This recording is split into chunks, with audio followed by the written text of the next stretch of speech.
What's up, guys? Welcome to this episode of the Friday Pod. This one covered a lot of ground. You guys are going to really enjoy this one. Make sure you stay right to the end. We had fire content all the way through. We covered, there was so much going on in the news cycle this week. We talked about money printing in China, massive $16 trillion.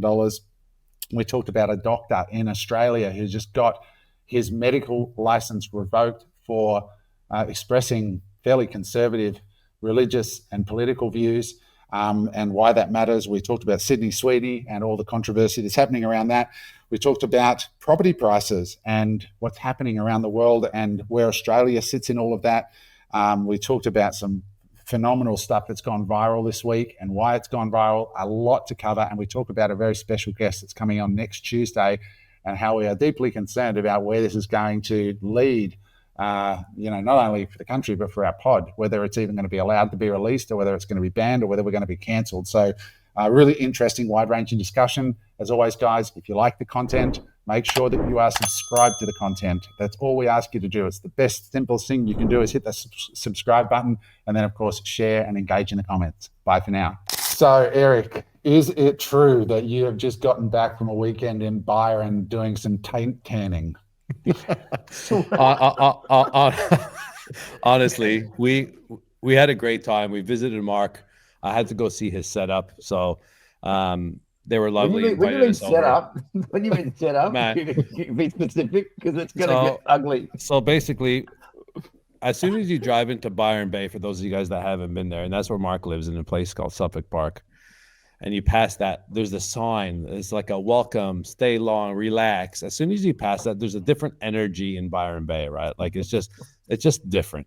And for those of you guys that don't know Mark's probably, out of the four of us, a bit more cruisy, probably spiritual, barefoot bandit, ice baths, Wim Hof, and tanning his balls, really, which I've learned over the weekend. So we're there, we're hanging out, chatting, this and that, and we're talking about the privacy in the backyard, and it's this beautiful timber home. The guy that built it is a Canadian guy, imported all this timber.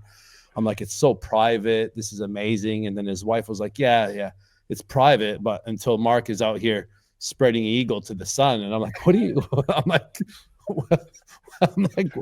you mean? And he's like, yeah, bro, you ever heard of it? Like you just hear, and he did the position, and I'm like, what does it do? And he goes, it's good for testosterone. And I'm like, oh, really?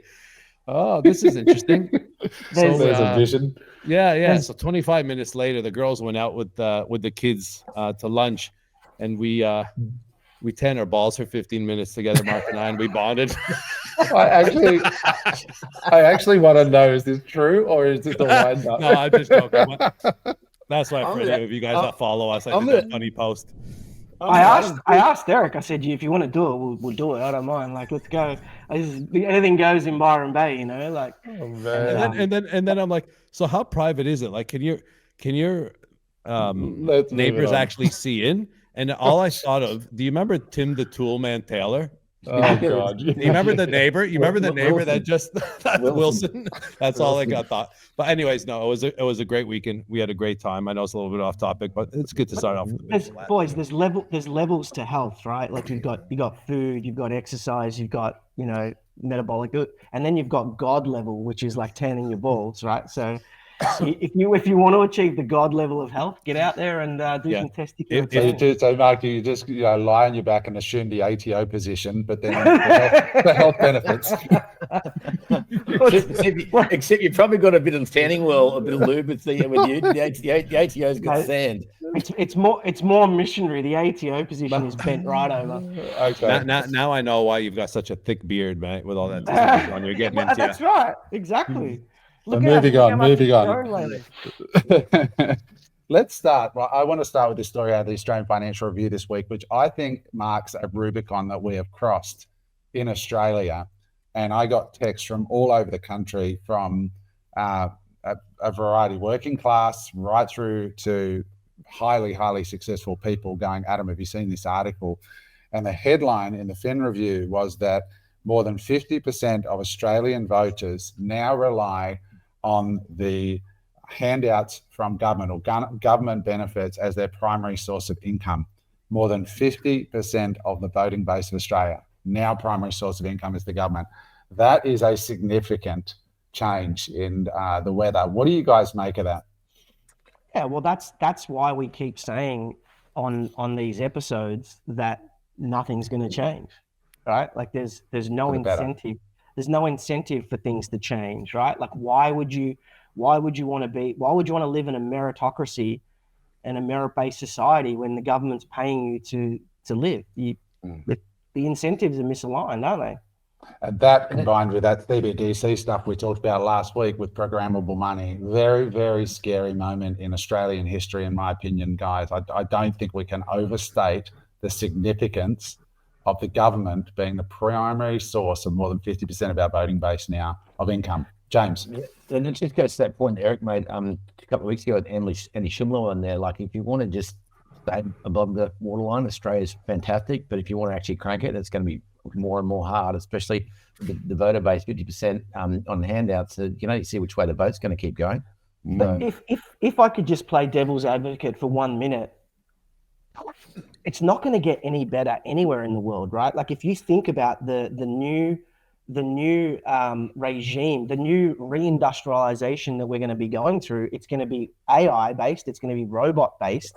There's going to be a bunch of jobs that become obsolescent, right? And so this is a trend that it's not just poor policy. This is a trend that's going to continue across the world as automation takes hold, right? And I think it's probably time for us on this podcast to start speaking about the second and third order effects of that, because nothing we say is going to stop it. We're not, even if we had 1 million followers, we wouldn't be able to have the influence to stop it. It's already set in motion. But what we need to be thinking about is how do we derive meaning as humans? And work is such an important part of deriving meaning. How do we derive meaning in this post AI world where government handouts are probably going to be given to 80% of the population? And this is the conspiracy theorists again being right. The number of people that comment, this World Economic Forum agenda, you'll own nothing and be happy. It's exactly where it's heading. You'll have digital currency that will expire and is controlled what you can spend it on. You'll live in a world where you can't speak about it. And why there's this big freedom movement happening, which we sort of were caught by surprise with the Freedom Summit. How the response to it was phenomenal. I saw a story this week I want to just overlay with this narrative that we're seeing, or this trend that we're seeing that scares the shit out of me. I don't know if you heard of Dr. Jareth Kopp. Have you heard of this guy, KOK? Jokes aside, that's his name. It's far from a funny story. This poor guy is a Christian doctor in Australia who got tied up 7 years ago. They just got the ruling, and he had been banned for. He's now lost his medical license in Australia, Victorian Civil Administration Tribunal ruling. And what was it for? It was for the content of 54 memes that were posted outside of work. These memes were disgusting. What he said that there's only two genders. He said that giving gender affirming drugs to children is harmful, and that marriage should be between a man and a woman.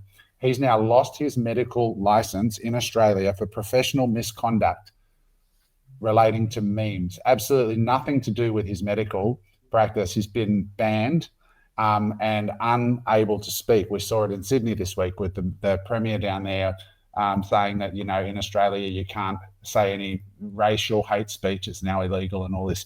So this non-ability to speak overlaid with this stuff is absolutely terrifying. That we are kicking doctors out for expressing these views. Like that's the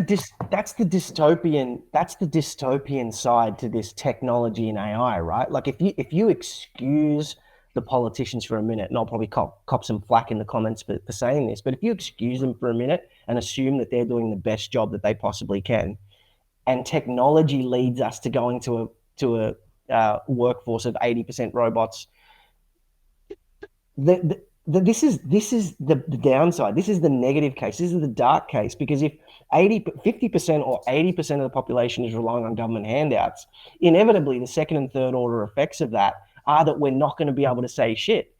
that we are going to be controlled by the people who are giving those handouts, and that's quite a dystopian. I had a call, Whoa. Mark, this week. I had a one-on-one call booked with me this week by a member of parliament in Australia, and guess what they're doing? What? Upping and leaving. Mm. They've had enough. I mean, I can't say they are. No, I never would. Yeah, but I'm just saying, even at the highest levels, they're starting to go, what the hell is going on here? It is But just... where do you go, Adam? Like, there's no other places in the Western world that you can go where it's I going to be. know. So does that mean that the West is dead, right? You overlay that with birth rates. These are, I hope it can... just read it. Yeah. Anyway, this is... We'll overlay it later, but this is total fertility rates in the United States from 1800 to 2020, and it goes from 7 and it's down to below 2, right? And so the fertility rate has just gone bang all the way down. And this is, there's all these reasons, like people blame smartphones. It's like, okay, in 1880 we didn't have smartphones, but anyway. But this is what happens. If you look throughout history, it happened to the Roman Empire. Whenever we go into a peaceful society, a peaceful, prosperous society, the birth rate declines, right? And like, I don't know, like, I'm just like, where the fuck is this all going? Is the West dead? Right, then you've got Sydney Sweeney. Well, let's get to Sydney in a minute. I just want to touch base back on this 50% of people taking government handouts. So remember when you heard of this thing called universal basic income, and it was like this conspiracy theory? Yeah. Well, we're 50% there. So like that is basically what it is. So can you just clarify? It's not 50% are on handouts. They either work for the government or are on handouts. Government employed, right? Yes, correct. Reliant on the government, federal government, for their principal source of income.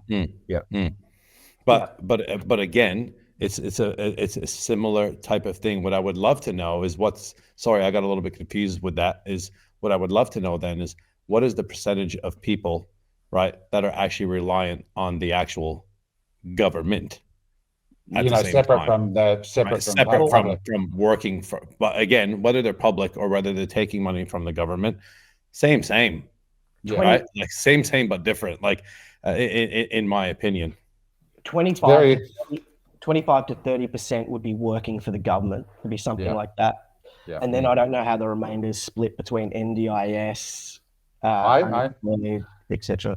I was speaking to Tony from the Bitcoin Way this week, and by the way, just as a side note, I've signed up with them, and I'm going through the onboarding service of just proper, air-gapped cold storage of Bitcoin. Right, it's been fascinating. I now have in my cupboard here at home a Bitcoin node, which means I have a full copy of 17 years of Bitcoin transactions, the entire Bitcoin blockchain on my own private node here. So when I transmit transactions, I have private transactions in my own Bitcoin, which is remarkable. And it was a phenomenal experience. So if you're a Bitcoiner and you are not doing proper cold storage self-custody, I'm just going to say here, use them, because it's been a revolutionary experience for me. And I've been in Bitcoin for so long, and they are a partner of ours. So I'm not trying to give them a plug for money. I'm just telling you they're great. And it's been an incredible experience. And you can go to unemployable.com.au go to bitcoinway.com/unemployable if you want to go and have a free chat with them. But interestingly, they do relocation as well. So they help people move to Panama or different places. And I had dinner with Tony on Saturday night in Nicosia, Cyprus.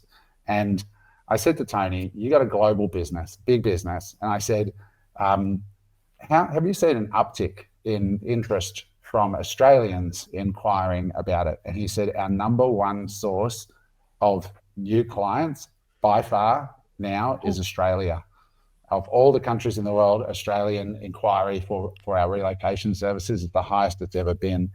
And I had a call with yesterday a family from Australia who left 2 years ago. They now live in a little island called Syros in Greece. And they have 2 young kids. They've lived there for 2 years. And I said, how's it going? They live there. They have a nomad visa there. They have their company and banking in another country. They pay very, very little tax, like less than 5%. And they said, we absolutely love our lives. They said our cost of living is a third the level. and our happiness is through the roof. It's very interesting times, but just shows you this change is afoot. That it just I reckon we can create, we can all pitch in, buy an island, we'll call it Unemployable, we'll create a commune, and then we can get Mark as the leader for all of our health benefits. Right, we'll take the sunshine from the rest of the world because we'll need it with all you bunch of assholes. Well, here's something to think about. If we all put in the same amount of money, we better buy like 15 times as much. Is that right, Eric? Is that how much work? But I want to close this section off with one funny thought experiment. I watch a guy called Julian Petroulis from Melbourne. I don't know if any of you watch this guy. Very successful trader from Melbourne. Originally, he moved to Dubai. He makes a shitload of money. And his latest video put up, he's hanging out with Drake. Like really proper successful guy. That was cool, right? But he was in the UK with Drake, right? Just last week. Why was he there? This is interesting.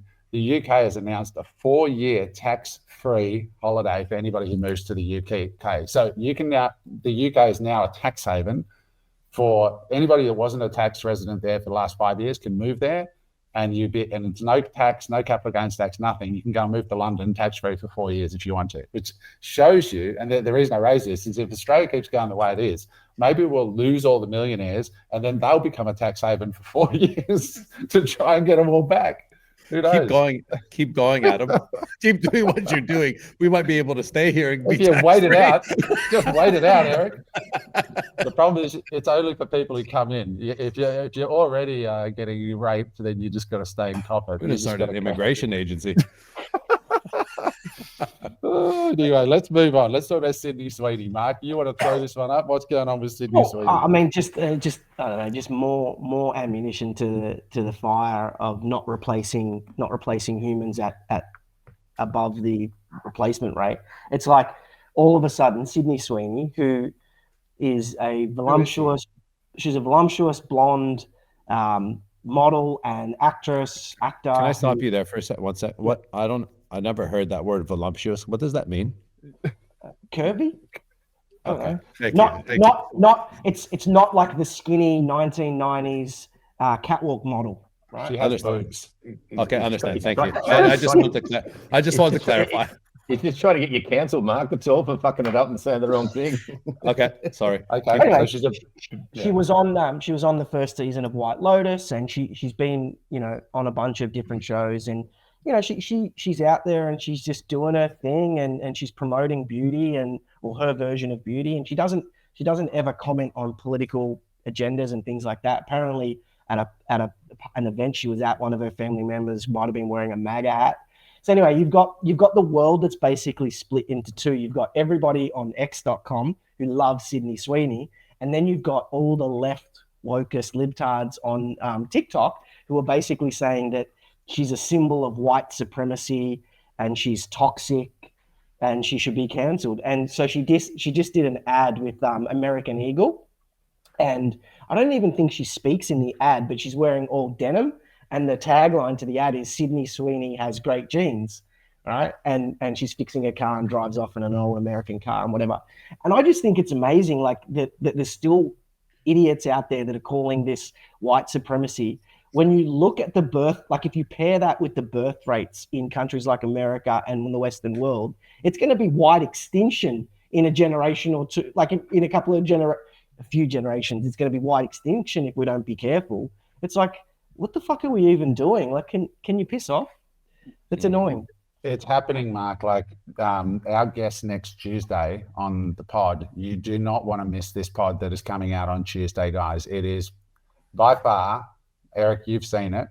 It is by far the most controversial take on this stuff, maybe globally, that you'll ever hear on why we need to start speaking up and really defending what Australia is.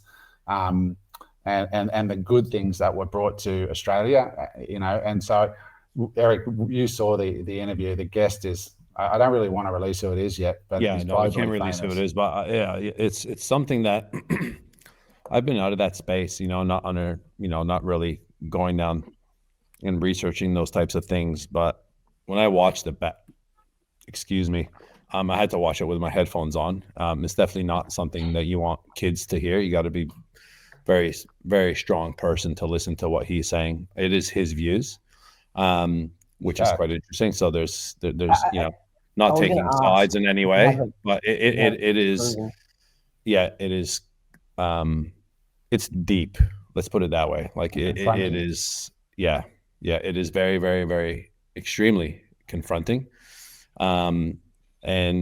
But this is the stuff that's happening around and being swept under the rug. And yeah, it's as a parent, you know, as you know, I look at these things and I'm just like, the world is such a beautiful place. Why can't we all just get along and help each other succeed? And you know, like there's just so many different rabbit holes. There's so many different types of people trying to, you know, do you, Eric, not to cut you off here, I just want to interject there with what you said. After watching that pod, do you still believe that you can cling to that light view of the world, or do you feel that you actually can't just get by on that? No, it's no, you can't, and that's why, like, I was, you know, Jen was kind of overhearing it a little bit, not listening, but just kind of like, and it's you can't think the same way. That when you start understanding that these things are actually happening in the world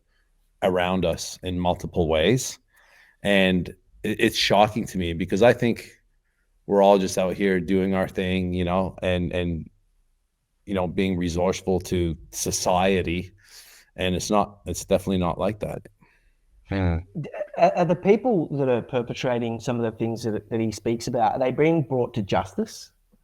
Like, is that how we're no? Well, in short, in very, very small flows, but no, it's massive cover up. This guest just got out of jail for the 4th time because he consistently has been speaking up, and the media, and he has just been his life has been absolutely destroyed for speaking his truth. So yeah, no, and the perpetrators continue to get away with it and be covered up. And I think, Eric, that was the big shift for me. Like after speaking with, I'd followed his work for a little while, but then after speaking with him, you start to slowly realize, and I think Australia's last to know, because Australia is so beautiful and it's so nice, and we have a culture of an easygoing culture.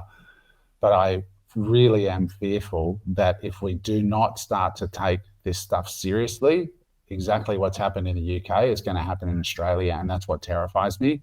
And seeing what's going on in the UK, some of the content Russell Brand's been putting out recently, it has to be fought for, but it's not going to be fought for through a traditional war. It's being fought for over ideology, and free speech sits at the center of it, the ability to speak up against this stuff, and we need a free press.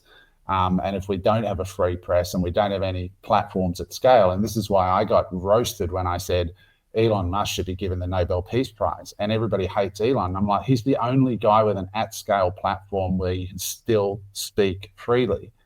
And that's valuable in a world that's being lost to ideologies that are evil, like properly evil. You know what? I never had a Twitter account. I only got X because Mark was on X, to be honest with you, and he kept talking about X. So I'm like, okay, I'll go on and I'll get X.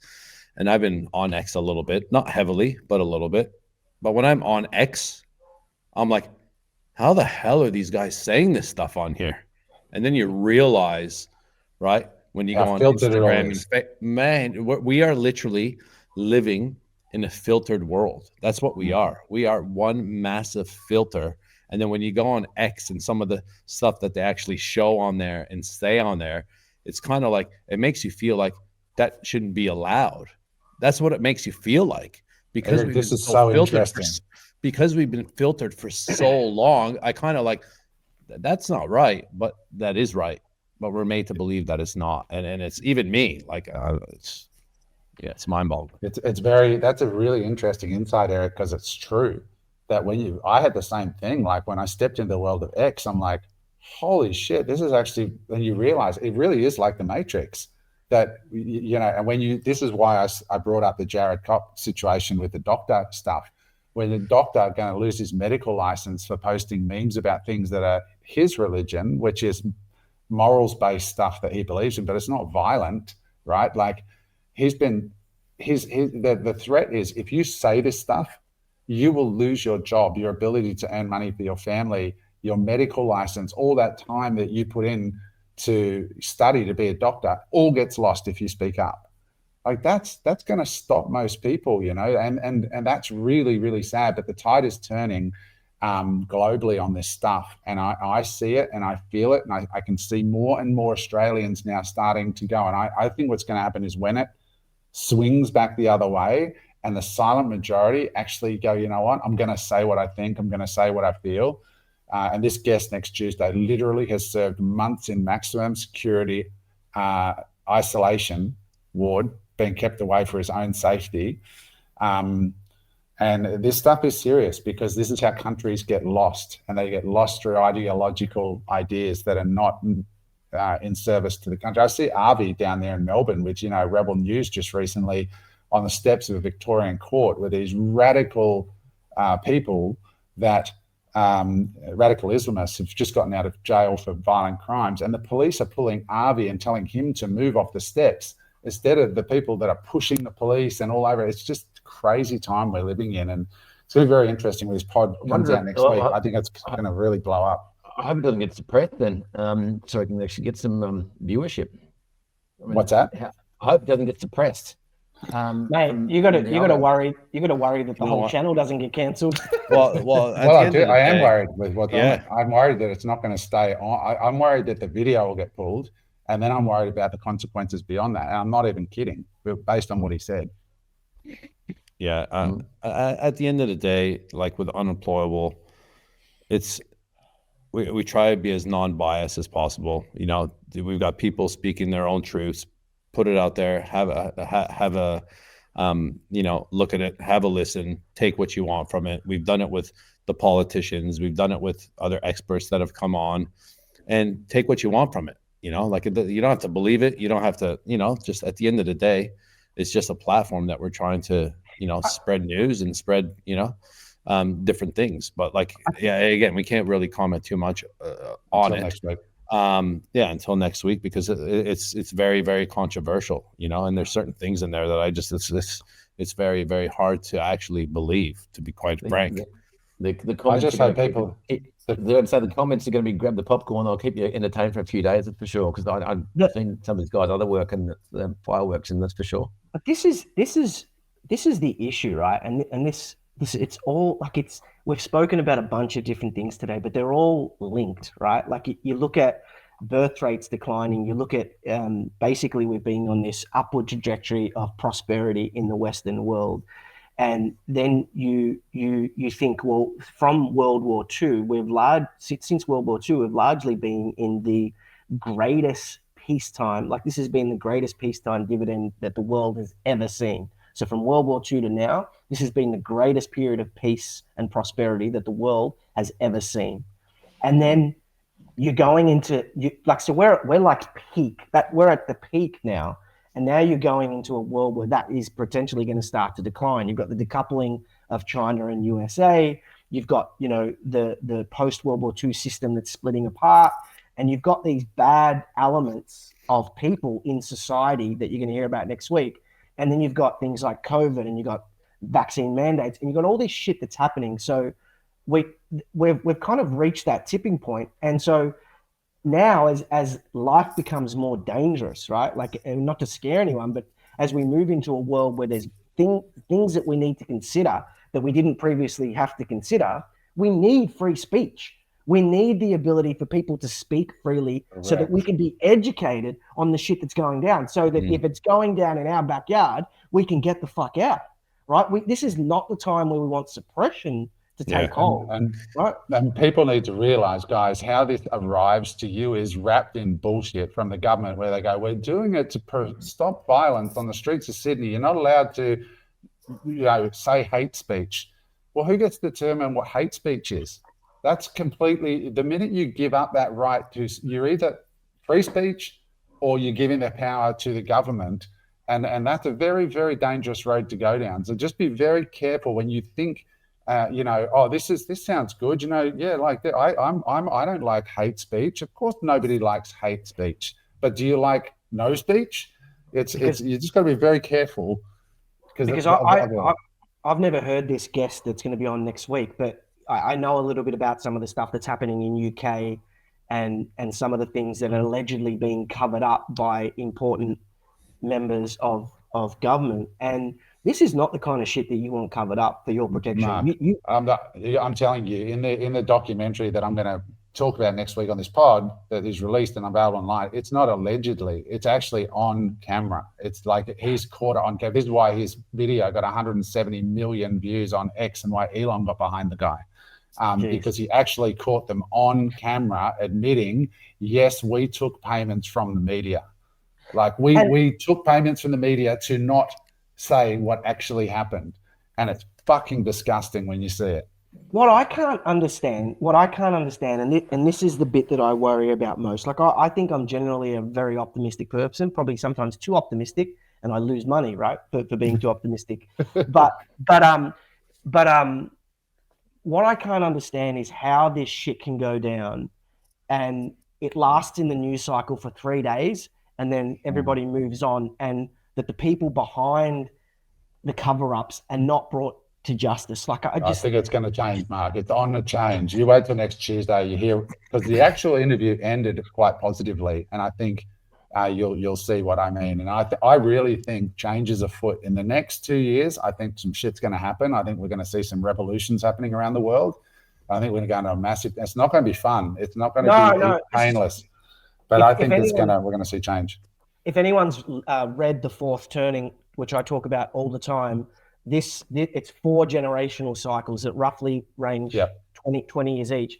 We're in the climax of The Fourth Turning right now, and that is tipped to go to probably around about 2030. So this is like of the entire 100-year generational cycle. This is the time where shit goes down and it changes. And the good news is that when this is over, we go into a first turning, which is the high, and it's a better society for all. But the biggest thing is, like, if two people are agreeing on everything, one of them is not thinking. You know that saying? I don't know if you ever heard that. Interesting. Right. And that's the thing, right? Like, it's okay to agree to disagree, and we're losing that. Right? There's always two sides to the story, and then the truth somewhere in the middle. The problem is we're not getting the two sides. In that spirit, so go ahead. Right. We're not getting the two sides. And that's all we want. Like, hey, Mark, I don't agree with, affecting your neighbor's view. Well, you don't give a shit, as an example. Like, that's okay, right? You might want Adam at the moment. It's like, I'm overseas and I'm loving it. And, I've sold everything. And some people are going to be like, amazing, I agree with you. Other people are going to be like, you're crazy. That's okay. It's okay to have, right? Yeah. Right. You left the country. Yeah. Correct. Right. Like, it's okay having those two sides. And he knows that he's got to be okay with handling, right, the decision that he's made. And we're the ones over here, still here, copying it. And we got to be okay with us making the decisions that we're making. And it's okay to disagree about them at the same time and have a constructive conversation. But right now, you feel like everyone you're hurting their feelings. And that's why I said on the pod not long ago, I'm like, we're softs. Society is becoming soft. Kids are becoming soft. Men are becoming soft. Yeah.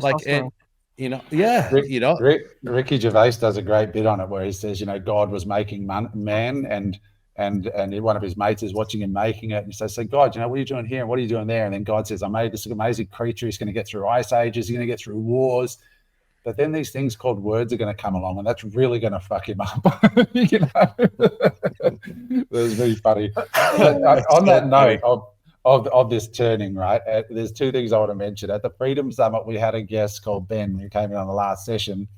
And Ben doesn't do webinars normally. And he got on and he lit up a ciggy on camera in front of 650 of our clients, just started smoking darts and just dropping bombs. Didn't give a single fuck what people thought. And then the comments lit up. People were like, this fucking guy is so authentic.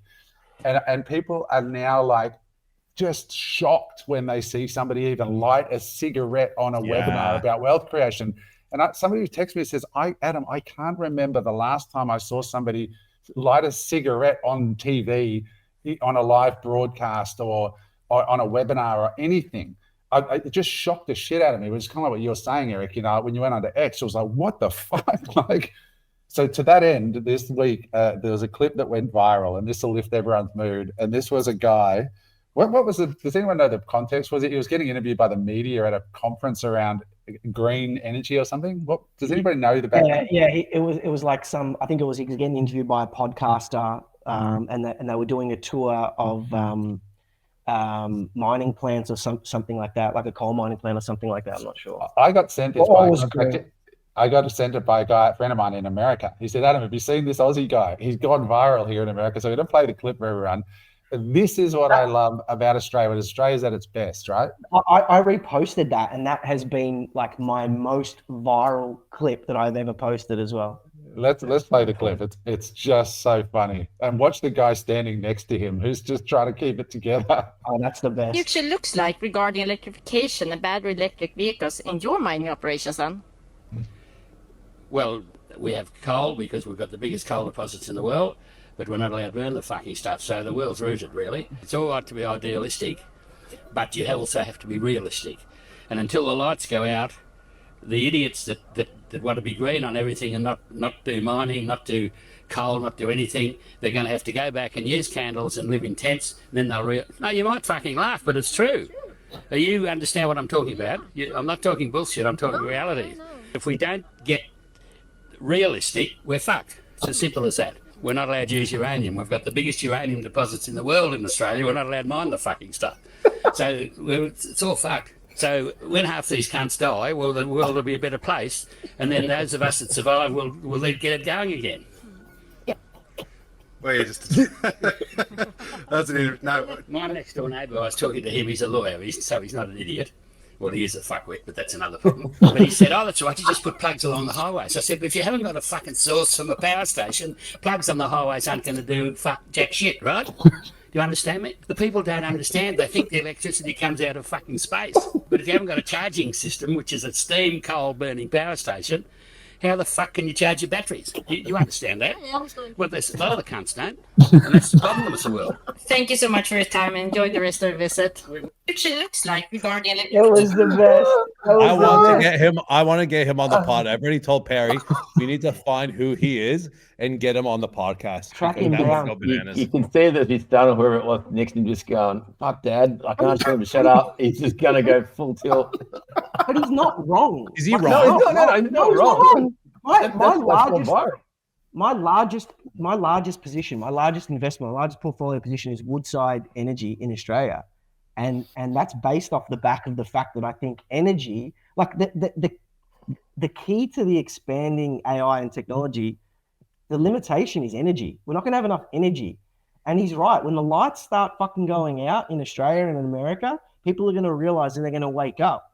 Like, that's what Ross Cameron said, right? What's going to wake people up? We need double the amount of energy that we currently have, and we're not going to be able to do it with green. And then you've got this 21-year-old senator now in Australia that's up in arms about fucking net zero, and we have to stay green. And it's like, did you see that, Mark? Did you see the inaugural speech? She doesn't know her head from her arsehole. She's 21. She fucked it up completely. She got in on her inaugural speech in Adelaide senator, and she's a Labor Party senator. And her opening speech did the call to country and then thanked the 250 nations in Australia. And we're like, holy fuck, this is the future. Like, fresh out of the university system. And then you got that bloke who's speaking logic. And the average Australian, I think, is just, hopefully we swing over to the right where that, look, no criticism. She's a kid. She's 21. She's still learning. But it just is a scary future when they come out of that university system, that mind virus. It's going to destroy the freaking country. It's that time of year again at Unemployable, where we're opening up our Unemployable business coaching program. It's over a 12-month period, and with that, you get private one-on-one coaching, group coaching, as well as private and live events throughout the year. You could get private coaching with me, and not only me, but our panel of experts that we have put together. These panel of experts have been in our network and are the exact people that we use in our business successes. people from branding, sales, marketing, our lawyers, our accountants, everyone that has helped build our businesses, you have access to. If this sounds of interest, go to www.unemployable.com.au/coaching and register your interest to see if it's a fit for you and us. Hope to see you there. Ross Cameron said it the other week, right? We haven't released that pod yet, but he's like, what will make change? And he said blackouts. Now think of yourself when the power goes out, how fucked we all are when the actual power is out.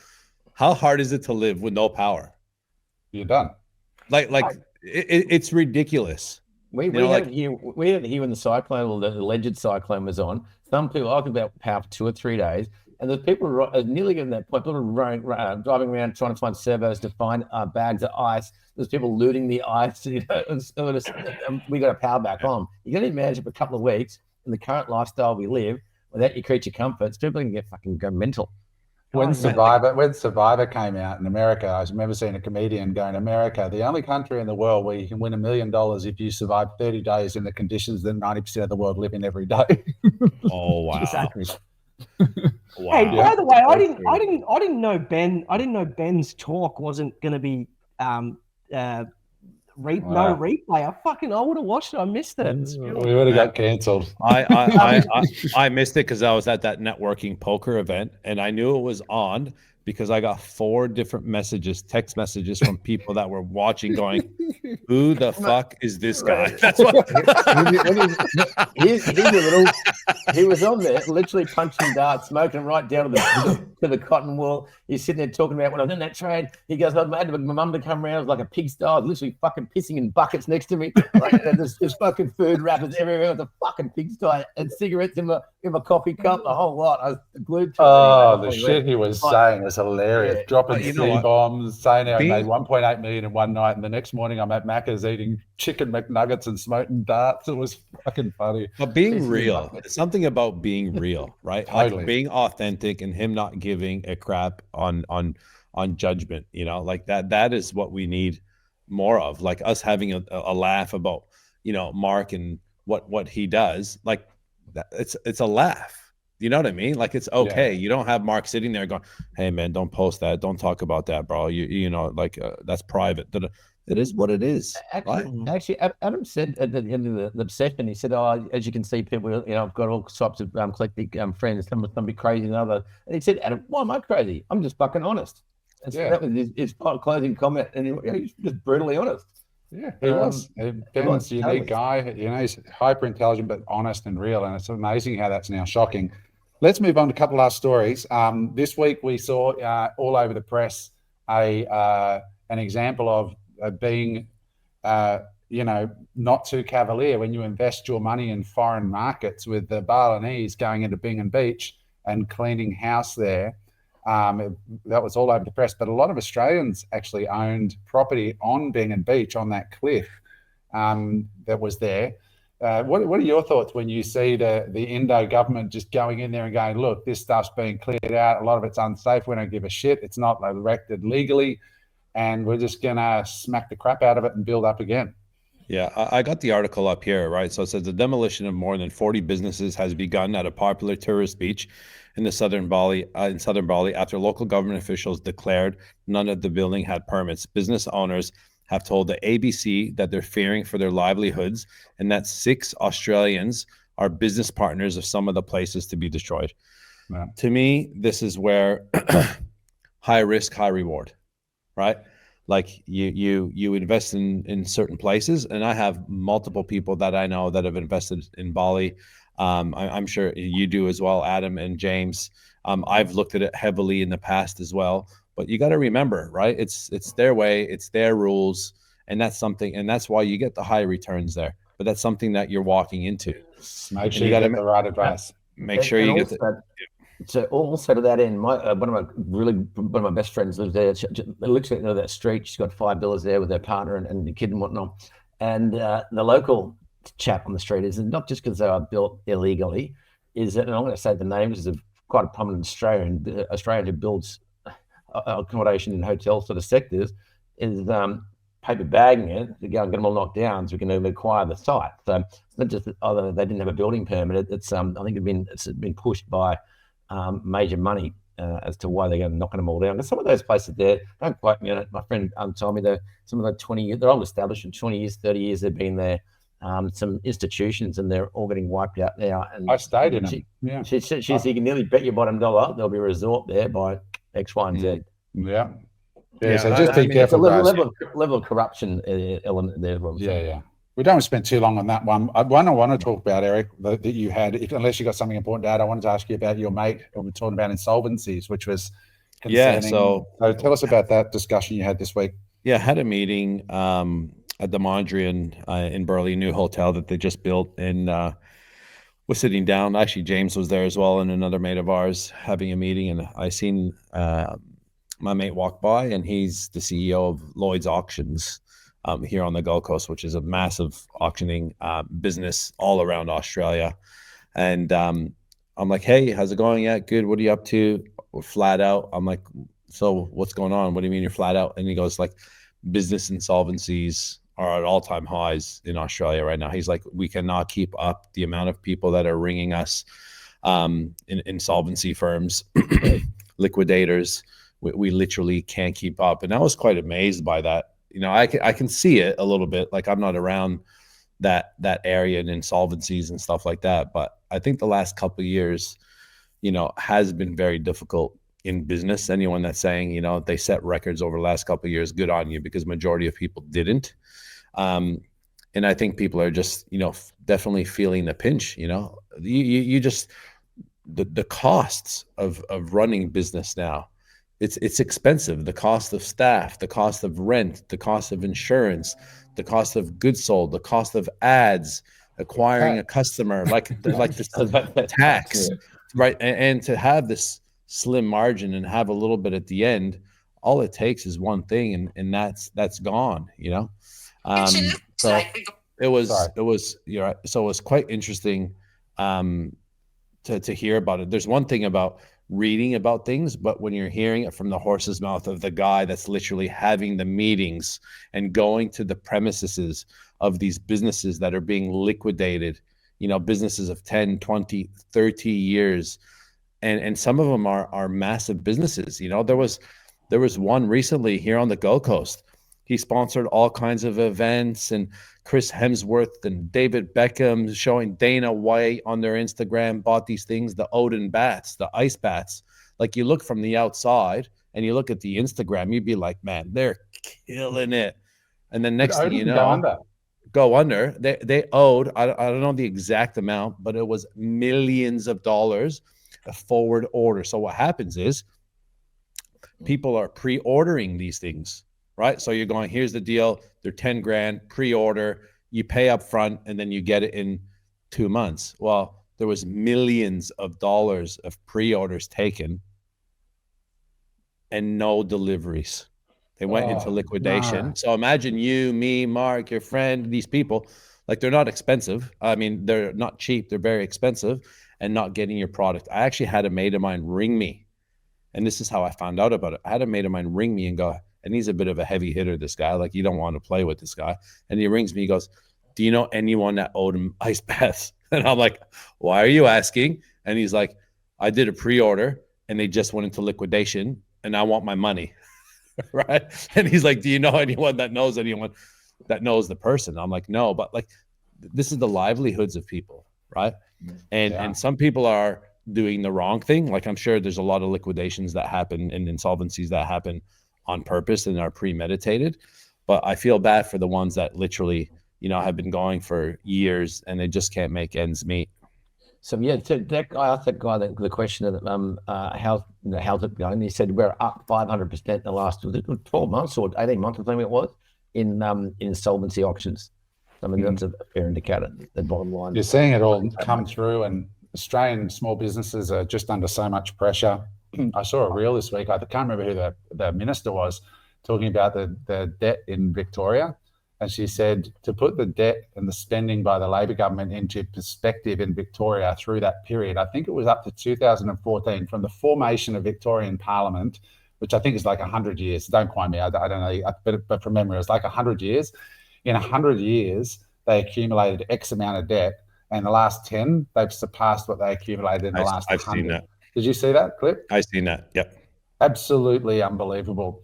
And you see now they're just taxing like crazy. And this is going to lead to more liquidations and more insolvencies. I'll give you an example. One cost, right? I pulled this up the other day, and I think I might have mentioned it on a existing pod. Let's talk superannuation as a cost, because that's a direct cost, right, to every employer. From 2014 to 2021, that's a 7-year period, right? It was fixed at 9.5% superannuation. 2021 went to 10%. 2022 went to 10.5%. 2023, 11. 2024, 11.5. July this year, 12. And that's 2.5%, right? 2.5%, right? In the last 4, like you work what that cost is to a payroll, right? And then you divide it by the margin that you need to make. And then people wonder why costs keep going up. The reason why costs keep going up is these are all costs on the P&L that are divided by the margin that you need to make, that is put onto the price that you're paying for. And Eric, add to that the unrealized capital gains tax on the back of that income stream. So they're putting it up, the more money going into super, and then they're taking it out even if you haven't realized the gains. It's very interesting. Like it's a net increase of 2.5%, as you said, but you're not getting 2.5% extra output out of your current workforce. It's got to come from somewhere. No, you're not. But that cost is 25%, actually, Eric. It's up 25%. It's 2.5%. No, but I'm saying up 25%. Yeah, totally. It's a 25% increase. You're not getting that extra out of your team. They're already losing. Yeah. I saw something on insolvencies in the US as well. They're starting to rise. I'm just trying to find the article now, but I can't find it. But it looks like everywhere around the world is starting to have insolvencies, the highest they've seen since 2008, right? And so you're in this crazy place at the moment where you've got like asset prices that are ripping because everybody's front running the fact that more money printing has to come. And then you've got all these insolvencies happening. So people are looking at the stock prices and Bitcoin and everything ripping and saying, we don't need interest rate cuts. But then the Main Street economy, right, the rest of us are all getting screwed. So, like it's more money is being held in less hands, more property is being held in less hands, more asset is being held in less hands. That's just the way it is, and that's the way it's going to be moving forward. And it is an unfortunate thing, but it is a thing I feel that needs to be an acceptance, right? And if not, the blackouts, whatever else needs to come, right, for massive change, because it's happening, mate. It's happening in front of our eyes, whether we like about it or not. And that's why we talk about these things. And people are going, oh, the pod's turning a bit political. It's this is the reality. Like this is what's happening, and we have to tell people about this. And that's the thing, we've got insolvencies at an all-time high and everything. As I was saying before, Sydney's property price is an all-time high, median house price of 1.7 mil, despite all the pressures of uncertainty and living cost of living pressures. So it's like, okay, where's this? There was a house in Sydney, in the West, I think it was in Marylands or something, and it went on auction, and there was 40 people at the auction. There was multiple bidders, and it went for like a ridiculous price. I think it was like around that 1.6, 1.7, little tiny brick little, and people are freaking out going, this is crazy. But there was multiple bidders, right? But the thing is, didn't Greer just sell an apartment on the Gold Coast Highway for $9 million, not on the beach, on the actual highway?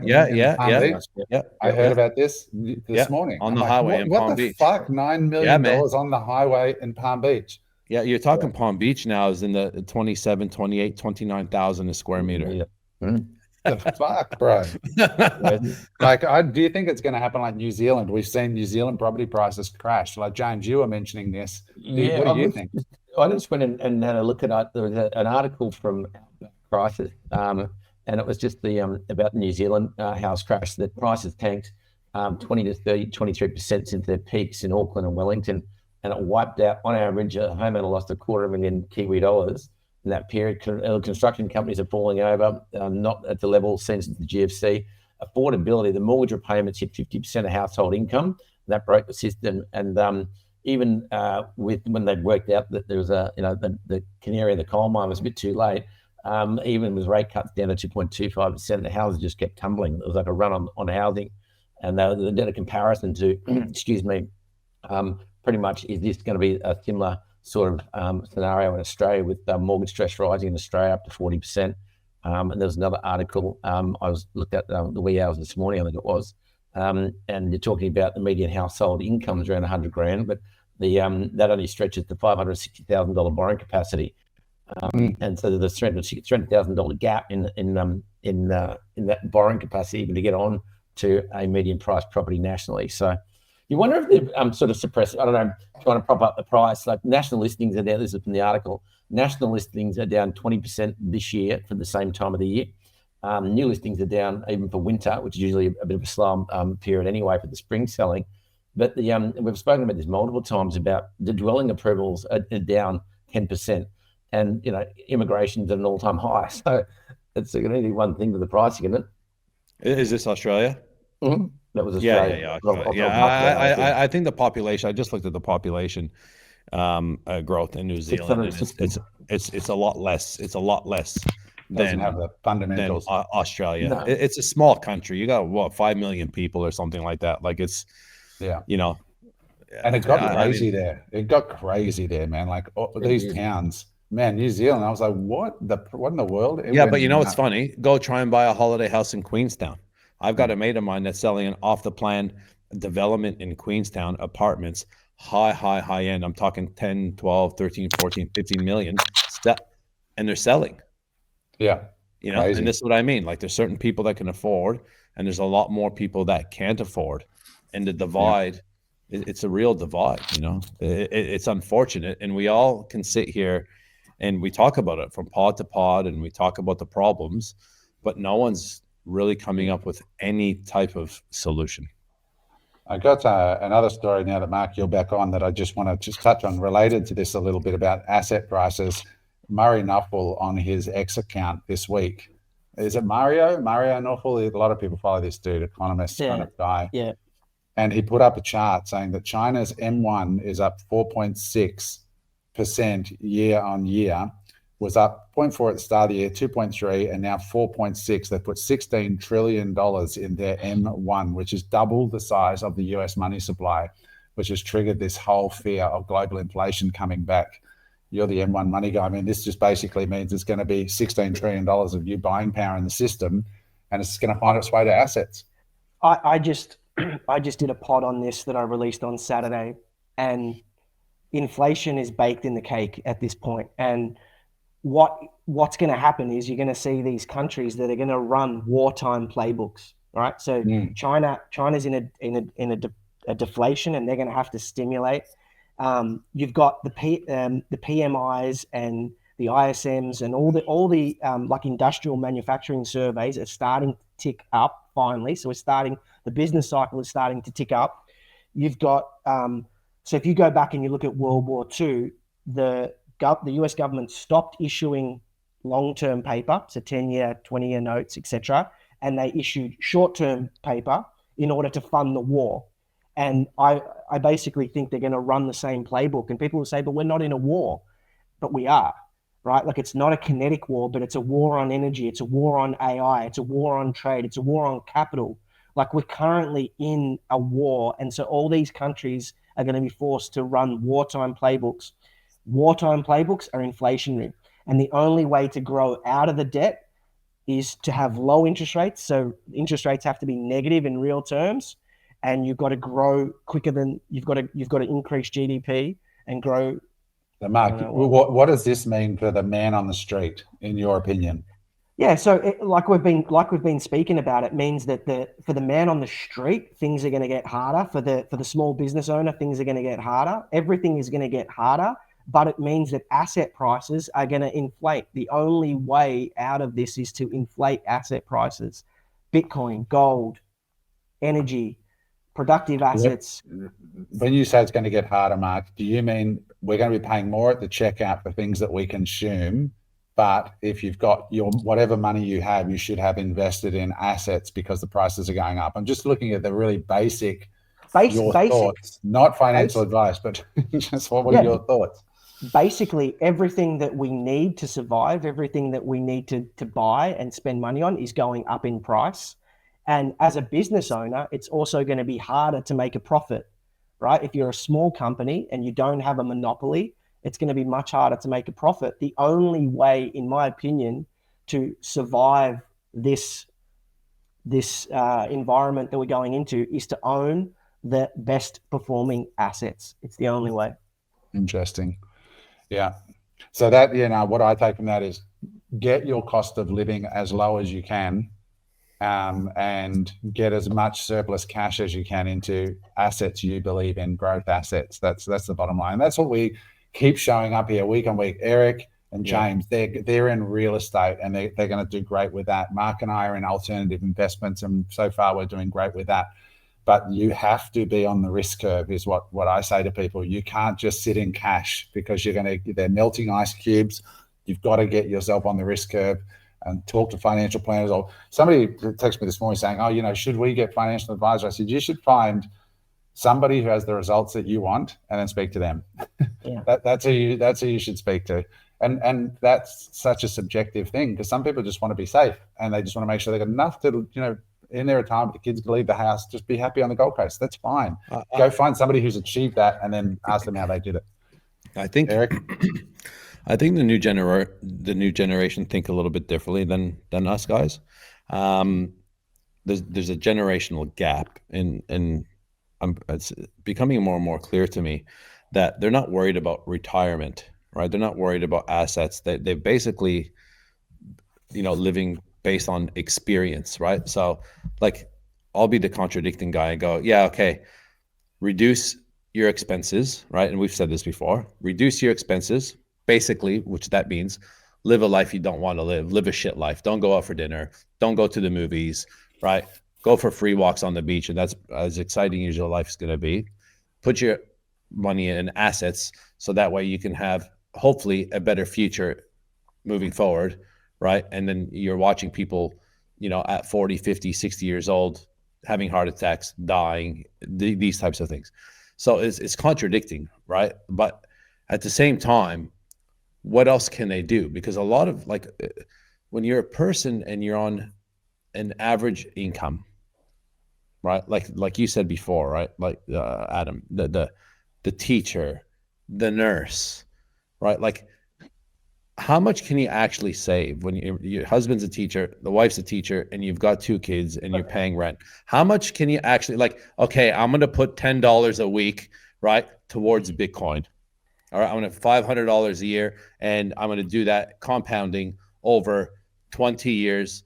Is it life-changing money? I haven't done the calculation, but this is the hard part, right? And I know you said this before, Adam, right? Because we're like, and I've always been saying on the pods, man, decrease costs, save money, buy asset, do the rest of it. Like, my wife pulled me aside the other day and said, babe, when is enough? She actually said this. She goes, when's enough? Right? She's like, why do we just keep buying more assets, right? Why don't we just enjoy a bit more, right? Because we're enjoying, but you can always enjoy a bit more, right?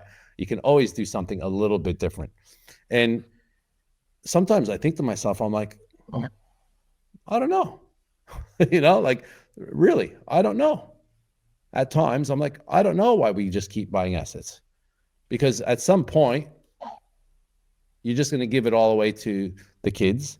But at the same time, there's been so many deaths lately. I don't know if it's just a me thing, and I don't want to be negative, but there's been some deaths kind of in our not immediate family, but back home in Canada. And the next thing you know, like Hulk Hogan dies, and he's like, that guy was my hero as a kid. And I'm like the immortal Hulk Hogan dies. And I'm like, that means we're getting fucking old, right? And then, my dad has a little thing with his heart, has to go, get checkups, this and that. I'm just like, holy shit, man. We all have a certain level of time that we can, that that we have to enjoy, you know? I think, Eric, one lesson I learned this week, and I think this, I saw a few videos. I've watched one by Jack Henderson, that Aussie guy that's doing really well on socials. He's interviewing an old timer in Brisbane, Queen Street Mall. And he said, there's no cost of living crisis. And the young woman said, really? And he goes, love, when I grew up, I go to work and we had a can of International roast in the cupboard, and that's how we had coffee. We didn't go downstairs and spend $6 each. Yeah. We wore the same white T-shirt for 6 months. All this stuff. So there's partly that, right? There's partly that's part of the solution, right? But then the other thing I saw, and I think this is a really interesting thing as well. Somebody put up, and not to be in bad taste, but they put up Ozzy Osbourne and Hulk Hogan side by side. You couldn't have two people with more different life choices around their health. Or the ones where they put up, old mate, who does the anti-aging stuff in America, Brian Johnson, next to a 105-year-old Italian man who smoked cigarettes and drank coffee, ate croissants every day on the fucking Riviera, right? So the young people today, and I've fallen for this, since I moved here, I was on fucking $500 a month worth of pills. I was on fucking, when I say pills, I mean anti-aging this and that and fucking face treatments. I was in Australia living that life. And you think, how much money are we spending on all this stuff, and becomes sort of the new normal. And like eating it organic, I only eat organic, and I go down to those organic markets sometimes and I fucking cry my way at the cash register. I just paid $60 for 8 fucking lemons, and because we start to think, if we don't have this, we're going to fucking die 5 years sooner. And all this sort of stuff, right? Like, at what point where's the balance there of like, I agree. I agree. I think there's two problems there's a problem on each side. It's like, and I've had these conversations in Byron Bay. Like, you have these conversations often with people that are a little bit more left leaning, and they'll basically tell you that capitalism is evil. And the main point that they have, which is a good point, right? And it comes back to what you were saying, Eric, is that so many people take more than they need, right? When is enough enough? And at what point are we taking more than we need, and we are taking advantage, right? But then on the other hand, like, it's $7.50 for a coffee, and if you're a nurse, or if you're a cleaner or a retail clerk, these are all honorable professions. But at some point, like, it's not your fault that you were born in a fourth turning, but you were. Right. And this is what is happening. And at some point, if your job doesn't allow you to put $50 a week into Bitcoin or something, at some point, the personal responsibility has to come back on the individual, and you have to either shoot for a small promotion or not have fucking cafe lattes with almond soy espresso chai mixed in, and you have your Nescafe blend. You've got to do something a little bit extra in these times. Right. And so I can see it from both points of view. Yes, sometimes we're taking too much, right? And if we're taking too much to the point we're disadvantaging other people, that's not good. But then on the other token, the responsibility has to lie on us. If this is the time you were born, you've got to do something about it. And even if it's $50 more a week, find a way, put it into Bitcoin, and, be buying your life raft. Right? You can't just sit back and, like, my opinion is, if you're watching this show, you're not the type of person that's just going to be sitting back and saying, oh, well, we're fucked and I'm going to live on government handouts. Like that, where's that going to get you? I spoke to a friend this morning, a close friend, who said, Adam, I haven't told anyone this, but I'm going to tell you this. He goes, I went back through my bills. This is a guy who's in his 50s. He says, I went through my bills. I spent $3,500 in the last 6 months in total on my groceries for myself. He said, why? So I can stay invested. He said, I shop at Aldi and I spend $3,500 in 6 months, and I'm living on that so that I can stay invested and accumulate assets. And I'm just like, he says, do you know what? I'm fine. I'm happy. Everything's good. But it's just, we're so, like, we've got so many podcasts that we need the fucking DHEA, we need the this, the that, the fucking cell implant bullshit, and we need to turn our balls in a tent in Byron. Well, only drink responsibly raised. That's free. That's solar power. Tanning your balls is free, right? So fuck off there. Like, it's the DHEA or nuts out under the sun. So I'm opting for the pill at the moment. You might say that, but I guarantee you, somebody somewhere in the world is charging fucking for ball tanning services. Like, you know what I mean? Like, there's a workshop where you do a breath workshop and testicular stimulation. Hold on. You don't want a tan line. Hold on. Sign me up to that workshop. No, but there will be some commercialization of this shit. Like, I can't believe people pay to actually go to learn to breathe, but they do. Yeah. We just did. I know you just did. Fucking sign me up. Give me a can of fucking oxygen at $8 on the way in the door. Then fucking charge me to learn to breathe. What the fuck are you idiots doing? That, right? You don't need that. It's fucking... it's very, very interesting times. But I agree. That's why I like to be devil's advocate, because I'm the type of person as well that, like, we are, it's gluttony. You know what I mean? There's just so much stuff that we all want. Like, I've got that many people that I know that are like, oh, we're going to move back home, right, to my parents so I can save money. Like, yeah, European holidays, dinner out, right? The restaurant that opens, the newest restaurant that's going to cost you $200 to sit down, they're there. Yeah. Like, are you actually saving money, or are you just having more money that you can actually spend on the indulgence stuff that you actually want, right? And one word that comes to mind, right, is discipline. Discipline, right? Like, I was talking to a guy on Instagram yesterday, a guy that I know, back and forth, and we were having this quite intense, heated, constructive conversation, to be honest with you. And he mentioned something, and he said, I remember you, and he's a finance guy, when you squabbling over 0.1% on an interest rate. And I go, I squabbled back then, and let me tell you right now, I squabble today on the same 0.1 interest rate, baby. Because I understand the value of a dollar, right? I seen my parents squabble. I seen us growing up eating tuna and potatoes. That's what we ate. We didn't go and have these extravagant dinners. It's a different life. But unfortunately, there's no discipline, right? Because we all want, right, the clout, right? And this is the reality. We all want the clout. I do it. My wife does it. You guys have all probably done it at some point, right? To go out and take the photo and again, making sure that when you have who takes a photo of the boarding pass and making sure that they have the word economy showing? Who does that? Yeah. Nobody. Has to be 1A. Has to be 1A. Has to start with a B, right? They want to take a photo of the Greek salad and the tuna and all this stuff. And this is what it's come to, right? Like, again, the saying, spending money we don't have to impress people that we don't like, than buying things that we actually don't need. Like, that's what we do. I do it. I'm guilty. Eric, I had a discussion with Ben, right? And he won't mind me telling you this. And like, Ben, the guy that we talked about, right?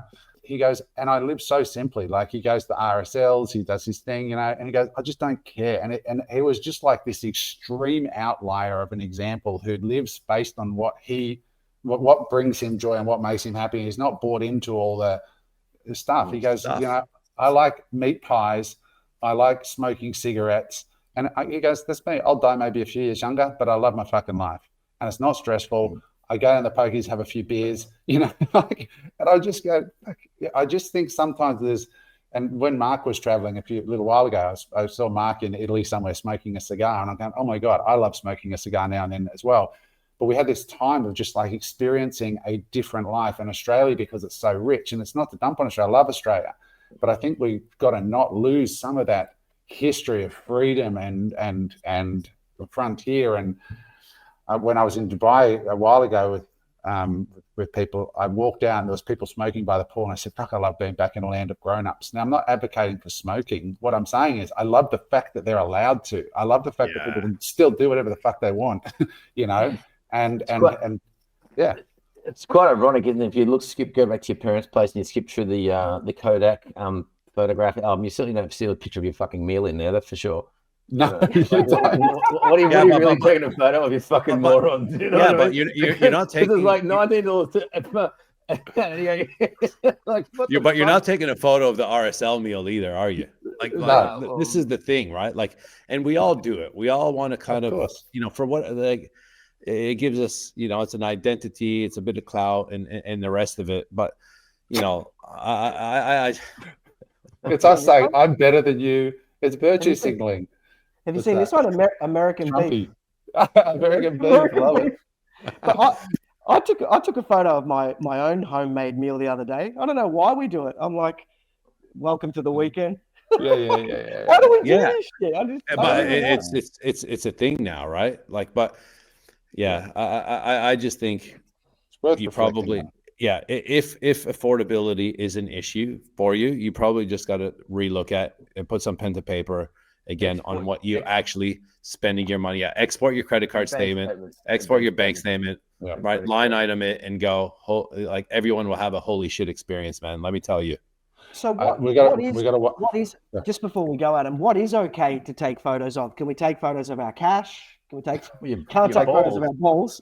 Not your balls. What's okay to take I know, photos of? Look, it's not to get too down. I mean, you got in social media, you got to build a relationship, and you got to let people in on your life. And there are people who do that, and then there are people that pose, and we all go, we're all on our journey, and we all flex in different ways. But is that the point though? Is that the point that in a world where money is going to be in abundance, so if the government is paying for you to survive, there's going to be so much money in the system that's what's happening. Are we moving into a world where the new currency is attention? And is that the reason why we're posting so much? Because attention is the new currency. I think we're there. I mean, that is the world we live in. Attention absolutely is currency. I just want to close with one quick little story that is a warning to all you entrepreneurs on this channel who I know buy cars and fancy shit and G-Wagons and crazy stuff. So I'll just tell you this really quickly. It's more of just a heads up between mates who may or may not have done this in the past. A mate of a mate in Sydney got a bill this week from the New South Wales government, and he bought a motorbike. And not that any of us would ever do this, but underquoted on the value of that motorbike at the Department of Main Roads. Just knocked a few $1,000s off to bring the stamp duty down, which I know none of us would ever do that. But anyway, they're using AI now to cross match and data match and blah blah blah. And he got a fine, $8,000 fine, plus tax, the top up, plus interest on the tax.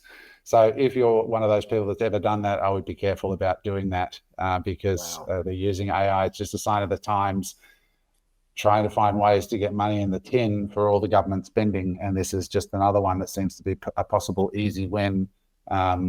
So be careful out there if you do that. Everyone's gone silent. Eric's got a G-Wagon still? Don't publicize that.